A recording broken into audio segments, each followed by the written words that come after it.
इस वीडियो के अंदर सीजीएल 2023 से जिनको भी सीबीआईसी डिपार्टमेंट मिला है, यानी कि जिनका भी post GST inspector, examiner, preventive, tax assistant और एग्जीक्यूटिव असिस्टेंट, ये 5 पोस्टें जिनको भी मिली है, उनके डॉक्यूमेंट वेरिफिकेशन और फिजिकल से रिलेटेड, फिजिकल जिनमें रिक्वायरमेंट रहती है इंस्पेक्टर पोस्ट के लिए, उसके लिए नोटिस 2 स्टेट ने जारी करा है। सारा कुछ डिटेल इस वीडियो के अंदर मैं कवर कर रहा हूँ, ताकि जो अगर आप कंफ्यूज हो गए इनको लेकर के तो आपको क्लैरिटी मिल पाएगी। आगे बढ़ने से पहले रिक्वेस्ट होगा कि एक बार चैनल को सब्सक्राइब करके ही देखिएगा। जो लोग फर्स्ट टाइम मुझे सुन रहे हो कि आपसे रिक्वेस्ट होगा कि कमेंट लिखने से पहले एक बार आप जरूर सब्सक्राइब कर लीजिएगा। सीबीआईसी डिपार्टमेंट हर साल सबसे पहले रिजल्ट आने के बाद करीब 15 दिन के बाद अपना पहले स्टेट ऑप्शन का नोटिस डालता था। ऑनलाइन स्टेट भरवाए जाते थे। जब स्टेट अलोकेट हो जाता था, स्टेट अलोकेशन के अंदर जनरली 1 से 1.5 महीने का समय देखने को मिलता था फाइनल रिजल्ट आने के बाद।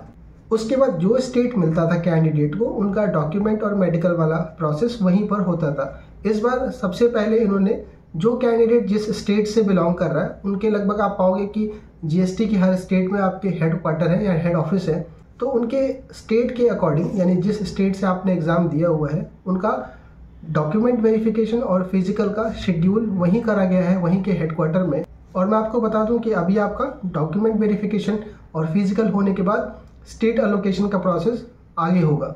स्टेट अलोकेशन आपका मेरिट के बेस पर होता है, रैंक के आधार पर होता है। अगर आपने जनरल की कट ऑफ क्लियर की हुई है और अगर आप रिजर्व कैटेगरी से हो, तो स्टेट अलोकेशन में आपको कैटेगरी का बेनिफिट मिलेगा। डॉक्यूमेंट वेरिफिकेशन को एलोकेशन से पहले करने का सिंपल सा लॉजिक यही है कि किसी कैंडिडेट के डॉक्यूमेंट्स पूरे नहीं पाए जाते हैं, तो उस केस में क्या होता है कि वैकेंसी डेफिनेटली वेस्ट जाती है। कि अगर आपके पास पहले क्या था कि स्टेट का ऑप्शन भरवा लेते थे, तो जिनके पास अगर डॉक्यूमेंट का किसी का इशू है, वो भी उनको भी स्टेट अलोकेट हो जाता था। मान लीजिए कोई डिजर्विंग कैंडिडेट है और उसको अगर डिजायर्ड स्टेट नहीं मिला, तो वो कई बार पोस्ट को छोड़ भी देते थे। तो इसलिए ये चीज़ें सही भी है डॉक्यूमेंट वेरिफिकेशन को पहले शेड्यूल करना। अभी केवल दिल्ली कमिश्नरेट और भोपाल जोन से आपका ये नोटिस आया हुआ है। बाकी धीरे धीरे हर स्टेट का आपको कल शाम तक मिल जाएगा। बाकी आगे के जो प्रोसीजर के लिए जो डॉक्यूमेंट्स चाहिए, कैरेक्टर है, मेडिकल है और आइडेंटिटी सर्टिफिकेट है, आप फॉर्मेट भोपाल जोन का आपको मिल गया होगा, वहां से आप डाउनलोड कर लीजिए। वही आपका सभी का सेम रहेगा। बात करते हैं कि प्रोसीजर क्या फॉलो करा जाएगा। वहां पर जब आप जाओगे, वहां पर एक आपको डेट मेंशन करके आपको मेल पर आ जाएगा। अपना मेल चेक करते रहिएगा, जो आपने एसएससी को मेल दिया हुआ था। अगर वो मेल खो गया आपका, तो आप वेबसाइट चेक करते रहिएगा। जो भी आपका स्टेट है, सपोज करिए आप अगर यूपी से हैं, तो लखनऊ जीएसटी का जो ऑफिशियल साइट है वो चेक करिए। दिल्ली से है तो दिल्ली वाला जो ऑफिशियल साइट है जीएसटी की, वो चेक करिएगा। वहां पर आपका शेड्यूल डाला जाएगा। बाकी अगर आप ग्रुप में अभी तक एक्टिव नहीं है अपने, तो जीएसटी वाला टेलीग्राम ग्रुप या व्हाट्सएप ग्रुप कोई भी अगर बना हुआ है, जो लोग इस पोस्ट पर सिलेक्टेड हैं आपके सीबीआईसी के अंदर जितनी भी पोस्ट हैं, आप सबसे रिक्वेस्ट होगा कि अपने टेलीग्राम चैनल जो आपने बनाया, क्योंकि अभी जब से रिजल्ट आया है, ये सब प्रॉब्लम्स की वजह से बहुत ज़्यादा बिजी रहा इसमें लेके, तो आप मुझे पर्सनल भेज देना, मैं आपको टेलीग्राम चैनल पर पिन कर दूंगा। तो जिनको नहीं मिला होगा उनको वहाँ पर एक्सेस हो जाएगा। तो जब आप वहाँ पर अपीयर होंगे शेड्यूल टाइम पर अपने, तो आपका पहले फिजिकल टेस्ट होगा। फिजिकल में आपका हाइट का मेजरमेंट, चेस्ट का क्राइटेरिया क्या है, नोटिफिकेशन या फिर जो आपका ये रीजनल वेबसाइट पे आपने डाला है उसके थ्रू आप देख सकते हैं। और बात रही कि साइकिलिंग का और वॉकिंग का, तो टाइम पीरियड आप एक बारी को देख लीजिए। और कई कैंडिडेट ऐसे हैं, जैसे मान लो कई फीमेल कैंडिडेट रहती हैं, वो साइकिलिंग को लेके परेशान, तो बहुत ज़्यादा घबराने की ज़रूरत नहीं है। हाइट को लेके, चेस्ट को लेकर के, फिजिकल में क्राइटेरिया में कोई प्रॉब्लम है, अगर हाइट में थोड़ी बहुत कमी है तो बहुत डिपार्टमेंट ये लेनियंट है आपका, कोई ऐसी दिक्कत नहीं आएगी, खासकर फिजिकल टेस्ट को लेकर के। साइकिलिंग के लिए फीमेल कैंडिडेट अगर आप हैं, या फिर मेल में अगर किसी को दिक्कत है साइकिलिंग का, तो ट्राई साइकिल यानी जो पुराने टाइम का जो साइकिल होता है वही आपको दिया जाता है, तो आप एक बार को वो प्रैक्टिस कर सकते हैं। जब आपका ये फिजिकल टेस्ट कंप्लीट हो जाएगा, तो देखिए अभी क्या होगा कि एसएससी आपका जो ऑनलाइन डेटा भेजा हुआ था और साथ ही साथ आपका जो आपके एग्जाम्स होते हैं टियर 1, टियर 2, उसमें कमीशन कॉपी होती है, वो सब का एक फाइल पहले वो भेजेगा जीएसटी ऑफिस का जो हेडक्वार्टर है दिल्ली को, और दिल्ली अलग अलग जो स्टेट के ऑफिस है वहाँ पर आपकी फाइल भेजेगा, उसको डोजियर कहते हैं। तो अगर ये रिसीव होने में टाइम लगता है, कि सपोज करिए आपका 15 से 20 तारीख के बीच में फिजिकल टेस्ट है, और अगर उस टाइम तक हेडक्वार्टर से आपके डोजियर नहीं आ पाते हैं, तो हो सकता है कि उस दिन आपका, जिस दिन आपका फिजिकल हो रहा है उस दिन आपका डीवी ना हो। डीवी के लिए आपको बाद में कॉल कर लिया जाए। अगर आपका डोजियर पहुंच जाता है, तो आपको अपने सारे ओरिजिनल डॉक्यूमेंट और साथ में एक जेरोक्स लेके जानी होगी, डॉक्यूमेंट्स को लेके मैंने कई सारे वीडियो अभी रिसेंट मैंने वीडियो डाले थे, बहुत डिटेल में डाले थे। जो भी आपके सर्टिफिकेट का इशू है, एकदम बारीक से बारीक इशू को मैंने हर एक वीडियो के अंदर कवर करा हुआ है। अभी 3-4 पहले वीडियो आप देखोगे जाकर के चैनल पर, आपको मिल जाएगा। फिर भी कोई इशू रहता है, किसी भी तरह का, किसी भी स्टेज का रहता है, आप एक बार जरूर मुझे टेलीग्राम पे लिखिएगा या यूट्यूब कमेंट में डालिएगा। एक तारीख को मैं डॉक्यूमेंट डिस्कस कर देता हूँ। क्लास 10th की मार्कशीट सर्टिफिकेट अगर कंबाइंड आती है तो वो लेकर के जाना है आपको। क्लास 12th की भी मार्कशीट और सर्टिफिकेट ये सारे ओरिजिनल लगेंगे आपके। ग्रेजुएशन की अगर आपने बीटेक किया हुआ है तो हर सेमेस्टर वाइज आपकी मार्कशीट लगेगी और डिग्री सर्टिफिकेट आपका लगेगा। अगर डिग्री नहीं है तो कॉलेज से जाकर के आप प्रोविजनल बनवा लीजिए। अगर आप किसी पर्टिकुलर कास्ट से बिलोंग करते हैं, ओबीसी, ईडब्ल्यूएस, SC, ST, अपनी कैटेगरी सर्टिफिकेट का ओरिजिनल डॉक्यूमेंट लेके जाना पड़ेगा। कास्ट में जो इशू है आपको, चाहे क्रूशियल डेट का है या फिर जो फॉर्मेट का लेकर के है, वो सब के लिए रिगार्डिंग मैंने वीडियोस डाले हुए हैं। आप चैनल पे एक बार स्क्रॉल करोगे, किसी भी तरह की जो दिक्कत आपको डॉक्यूमेंट से रिलेटेड होगी वो सब कुछ मिल जाएगी। आप डिटेल में जाकर के आराम से देख लीजिएगा। अगर आप किसी सेंट्रल गवर्नमेंट जॉब में वर्किंग है तो आपको NOC की ज़रूरत पड़ेगी। बैंक और स्टेट वालों को ज़रूरत नहीं पड़ती, क्योंकि आपका कोई भी बेनिफिट वहाँ से ट्रांसफ़र नहीं होता। मांग लेते हैं ये लोग, लिखते हैं, लेकिन ज़रूरत नहीं है। अगर आपका अभी नहीं मिल पा रहा है तो आप डिपार्टमेंट को बोल सकते हैं DB के टाइम पर कि सर जब ज्वाइन करूंगा मैं डिपार्टमेंट, उस समय मैं NOC ला के दे दूंगा, मैंने इंटीमेट कर दिया है।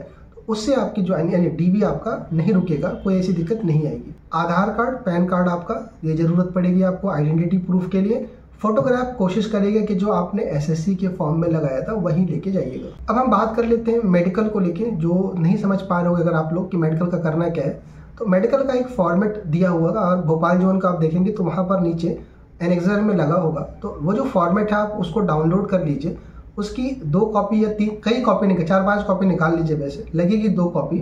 आप जिस भी जिले में रहते हैं, जिस भी डिस्ट्रिक्ट में रहते हैं, वहाँ का जो जिला अस्पताल है जहाँ पर CMO बैठता है, चीफ मेडिकल ऑफिसर, वहाँ पर आपको जाना है। CMO कोई ज़रूरी नहीं कि जिला अस्पताल में ही बैठ रहा हो, कई बार उनकी बिल्डिंग अलग रहती है, तो आप वहाँ जाइएगा। और जो CMO के पर्सनल असिस्टेंट PA रहते हैं, कई बार स्टेनोग्राफर रहेगा या फिर कोई UDC रहते हैं, आप उनको बताइएगा कि आपका GST की पोस्ट पर सिलेक्शन हुआ है, यानी कि गवर्नमेंट जॉब लगी है आपको और आपको मेडिकल सर्टिफिकेट जमा करना है। तो वो आपको कुछ टेस्ट लिख के देंगे। इसके लिए क्या है कि गवर्नमेंट हॉस्पिटल में एक पर्ची कटती है, 1 रुपये की, 2 रुपये की। वो पर्ची लेके साथ में जाइएगा। उसी पर्ची पे वो कुछ टेस्ट लिख देंगे, जो उनके असिस्टेंट ही रहेंगे, कि आप इन सेक्शन में जा करके ये टेस्ट करा के लाइए, तभी आपका ये कागज बनेगा। वो स्टैंडर्ड प्रोसीजर है, वो पूरे स्टेट का उनको पता है कि कई लोग स्टेट की जॉब में सिलेक्ट हो रहे हैं, कई लोग LDC की पोस्ट पर, कई लोग बैंक की जॉब में सिलेक्ट होते हैं, तो वो उनके लिए कॉमन सा प्रोसीजर है। तो आपका जो टेस्ट लिखा जाता है जनरली वो यूरिन का टेस्ट होता है, ब्लड का, ऑर्थो का, ENT का टेस्ट होता है, आँख का टेस्ट होता है। ये टेस्ट लिखा जाएगा। ये पूरा कराते कराते अब होता क्या है कि जब आप जाओगे गवर्नमेंट हॉस्पिटल में तो पहले से बहुत भीड़ रहती है, तो जनरली मैक्सिमम आप पाओगे 60-70 जगह पर टेस्ट नहीं करते, वो डॉक्टर साइन करके ही दे देते हैं। लेकिन वो लाइन बहुत लंबी होती है, आपको वेट करना पड़ता है वहाँ तक पहुँचने के लिए, और सभी के साइन लेने पड़ते हैं। 1 या 2 दिन आपका इसमें लग जाएगा। कुछ जगहों पर टेस्ट होते हैं, जैसे अगर दिल्ली में जाओगे तो कुछ जगह पर टेस्ट करे जाते हैं, लेकिन उसको भी लेके घबराने की ज़रूरत नहीं है। तो वो आपका मेडिकल जब वो टेस्ट करके आप लेके जाओगे तो CMO एक आपका मेडिकल कागज बना कर दे देगा, और वो 1 कॉपी वो अपने पास रख लेते हैं और 1 कॉपी आपको दे देंगे। बात करते हैं कैरेक्टर सर्टिफिकेट की, तो 2 उसमें लिखा हुआ है, मेंशन करा हुआ है। जनरली 1 से भी चल जाता है, लेकिन 2 गैजेटेड ऑफिसर से आपको अपना कैरेक्टर सर्टिफिकेट बनवाना है।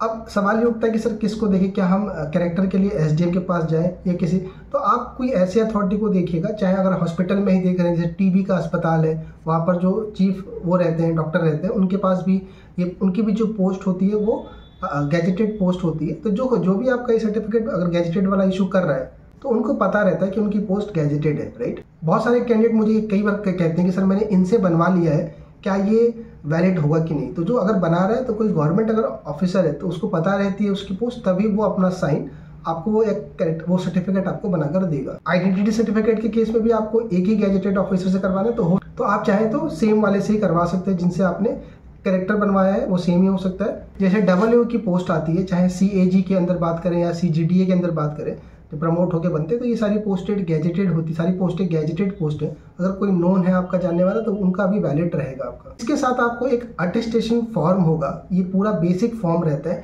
इस फॉर्म को आप सही से भरिएगा। इसमें आपकी जो भी अपडेटेड डिटेल है, यानी अगर आप पहले कहीं और रह रहे थे, आप कहीं और रह रहे हैं, तो जो सही डिटेल है वो सही भरिएगा।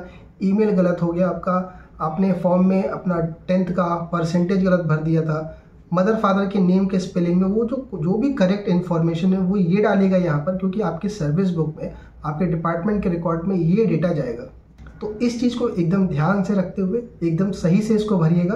कोई इशू रहता है फिर भी इसके बाद भी आप यूट्यूब कमेंट सेक्शन में पुट करिएगा, और जो भी मेरी तरफ से हेल्प हो पाएगा मैं पूरी कोशिश करूँगा करने के लिए।